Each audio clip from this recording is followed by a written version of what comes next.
30년에 한 번 올까 말까한 역대급 부동산 대폭락이 다가오고 있습니다. 코로나로 인한 자산시장 폭락은 누군가에게 위기였지만 저점에서 저렴한 가격에 자산을 매수한 누군가에게는 부자가 될 기회였습니다.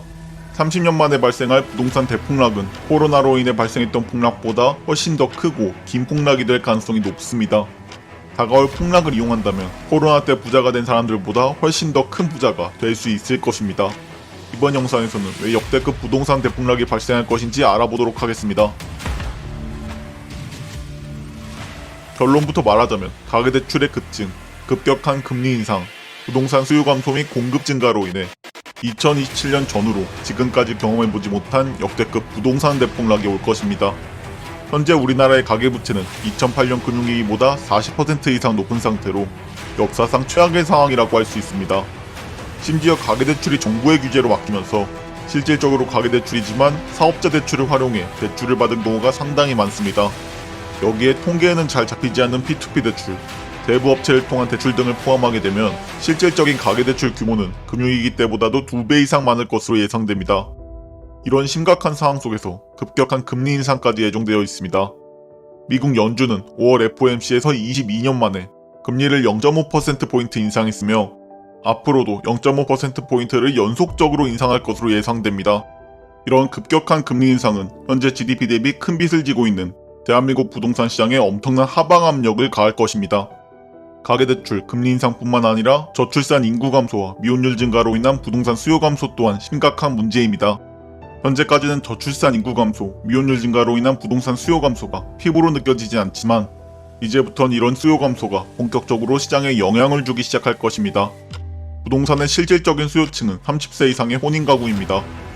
IMF 외환위기 이후 우리나라의 출산율은 급격하게 감소했지만 아직 IMF 이후 태어난 아이들이 30살이 되지 않았기 때문에 급격한 저출산의 영향이 아직까지는 부동산 시장 수요에 영향을 미치지 못하고 있습니다.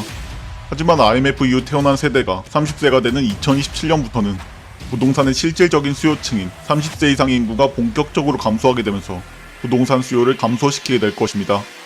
또한 20대 미혼율이 93%에 육박할 정도로 미혼 가구의 비율이 급격하게 증가하고 있습니다.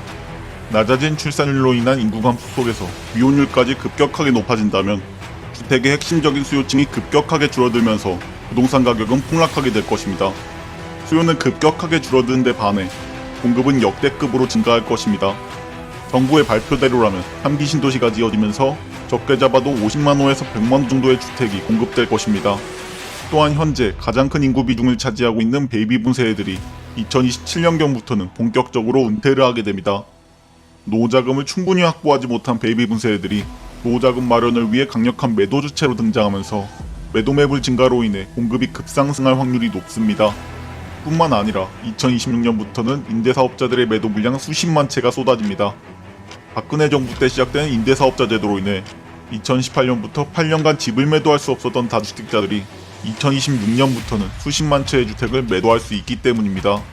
정리하면 첫 번째, 가계대출의 급증, 두 번째, 급격한 금리 인상, 세 번째, 실질적인 수요층인 30세 이상의 인구 감소로 인한 수요 감소, 네 번째, 미혼 인구 증가로 인한 수요 감소, 다섯 번째, 3기 신도시의 대량 공급, 여섯 번째, 베이비붐 세대의 은퇴로 인한 공급 증가, 일곱 번째, 임대사업자 매물 대량 매도로 인한 공급 증가. 이 모든 것이 연쇄적으로 작용하는 2027년 전후로 지금까지 볼 수 없었던 30년 만에 부동산 대폭락이 발생할 것입니다. 그렇기 때문에 현재 고점에서 부동산을 잘못 사면 30년 만에 오는 큰 하락을 정통으로 맞게 될 것입니다. 만약 주택 구입에 대한 계획이 있다면 충분히 하락한 2019년 전후로 주택을 구입하는 것을 추천드립니다. 지금까지 왜 역대급 부동산 대폭락이 발생할 수밖에 없는지 알아봤습니다. 구독과 알림 설정을 통해 부동산 시세 분석과 함께 성공적인 부동산 투자를 위한 인사이트를 꾸준히 받아보실 수 있습니다. 감사합니다.